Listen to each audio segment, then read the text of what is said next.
Réglez vos différents périphériques audio pour avoir le meilleur son possible sur votre PC avec Windows 8. Vous pouvez retrouver l'ensemble de vos périphériques audio à partir du panneau de configuration. Donc, par exemple, le panneau de configuration, je vais y accéder avec un clic droit, puis je choisis personnaliser.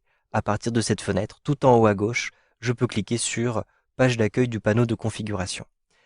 Lorsque vous êtes dans le panneau de configuration, choisissez ici matériel et audio, un simple clic. Ensuite, vous avez le matériel qui concerne le son. Je clique ici sur son. Je vais donc avoir la liste des différents matériels qui sont connectés à mon ordinateur. Je vais avoir simplement ici un simple haut-parleur qui est connecté à mon ordinateur. Sachez que vous pouvez aussi accéder rapidement à cette liste. Je vais fermer cette fenêtre et je vais fermer ici le panneau de configuration. Simplement, positionnez le curseur de la souris ici sur le petit haut-parleur en bas à droite de la barre des tâches. Ensuite, avec un clic droit, vous allez retrouver périphérique de lecture. Un simple clic et vous avez accès à cette liste. Une fois que vous avez cette liste, sélectionnez le matériel que vous souhaitez configurer, puis cliquez en bas sur le petit bouton Configurer. Vous avez la possibilité de choisir le type d'enceinte que vous utilisez. Donc, j'utilise actuellement des enceintes stéréo, mais si vous avez par exemple un set d'enceintes quadriphoniques, vous avez 4 enceintes ici, vous pouvez choisir, donc si vous avez un set Surround 5.1 avec, ici vous le voyez, un caisson de basse, vous pouvez choisir enfin, donc par exemple, un set de Surround 7.1. Je vais choisir simplement mécano stéréo. Cliquez ensuite sur tester pour tester du côté gauche puis du côté droit, comme ceci. Donc vous le voyez, il a testé d'abord à gauche puis à droite. Vous pouvez d'ailleurs vérifier simplement une seule enceinte en cliquant dessus, par exemple ici l'avant gauche. Puis je clique ici sur l'avant droite. Une fois que vous avez fait vos vérifications, cliquez simplement ici sur suivant. Vous avez la possibilité d'indiquer à votre ordinateur quelles sont les enceintes qui ont une large bande passante, c'est-à-dire celles qui vont le mieux rendre les basses. Ici, pour mes 2 enceintes, je vais avoir une large bande passante, donc je vais bien conserver ici cette case-ci cochée. Si vous avez des enceintes qui ne supportent pas une large bande passante, je vous conseille de les décocher parce que sinon, le son risque de grésiller et vous pouvez abîmer vos enceintes. Donc je clique ici sur Suivant et Terminer. J'ai terminé la configuration de mes haut-parleurs. Vous pouvez aller plus loin avec les propriétés des haut-parleurs. Je sélectionne les haut-parleurs, puis je choisis ici Propriétés. Vous avez plusieurs onglets à l'intérieur de cette fenêtre, Général, Niveau, Amélioration et Statistiques avancées.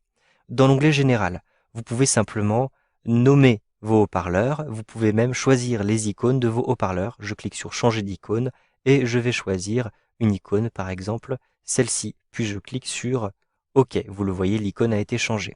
Vous avez un certain nombre d'informations de contrôleur et les informations du connecteur. Donc vous allez reconnaître ici les différents connecteurs à l'arrière de votre ordinateur. Vous pouvez enfin désactiver le périphérique en cliquant sur la liste et en choisissant désactiver. Bien sûr, je vais le conserver activé. Ensuite, vous retrouvez ici l'onglet niveau. Vous allez pouvoir régler les balances de votre haut-parleur. Donc tout d'abord, vous avez le niveau de sortie moyen. Ici, avec cette petite glissière, avec un glisser déplacé, vous le voyez, je peux augmenter ou réduire le niveau moyen des haut-parleurs. Vous pouvez d'ailleurs choisir ce niveau à cet endroit-ci. Et vous pouvez choisir les balances. Donc un simple clic sur le bouton balance pour avoir par exemple un son plus fort à gauche ou un son plus fort à droite. Vous pouvez choisir, vous le voyez, pour chacune des enceintes, les différents niveaux de volume. Je vais conserver ici simplement 82 pour l'ensemble de mes enceintes. Je clique ensuite sur OK. Vous avez aussi accès à un certain nombre d'améliorations. Je clique ici sur l'onglet Amélioration. Par exemple, je souhaite améliorer la gestion des basses. Je souhaite avoir un effet surround virtuel. Je coche ces différents éléments. Vous pouvez les conserver activés. Vous pouvez tous les désactiver en cliquant ici sur Désactiver. Toutes les améliorations, elles sont automatiquement désactivées. Pour les retrouver, décochez cette case-ci et vous retrouvez, vous le voyez, les effets que vous aviez choisis auparavant. Pour retrouver les effets par défaut, choisissez ici Paramètres par défaut. Enfin, vous avez accès à un onglet Statistiques avancées. Vous allez simplement choisir ici la fréquence d'échantillonnage. Je clique sur la liste, vous avez par défaut une qualité CD qui est une très bonne qualité, mais vous pouvez améliorer cette qualité. Plus la fréquence est élevée, meilleure sera la qualité. Il faut savoir que une fréquence à peu près à 11 000 Hz est la fréquence de la voix humaine, mais cela ne permet pas de rendre une symphonie, par exemple. C'est à peu près le niveau que vous allez avoir pour les téléphones. Ici, nous sommes loin d'une fréquence de 11 000 puisqu'on nous propose au minimum 44 100 Hz. Donc vous avez déjà une très bonne qualité avec la qualité CD. Vous pouvez toujours vérifier en cliquant sur Tester si vous voyez une différence particulière de son entre ces différents types de fréquences. Une fois que vous avez fait ces différents choix, cliquez simplement ici sur OK pour valider et à nouveau sur OK pour bien valider l'ensemble de votre configuration. Vous savez donc maintenant comment gérer vos périphériques audio avec Windows 8.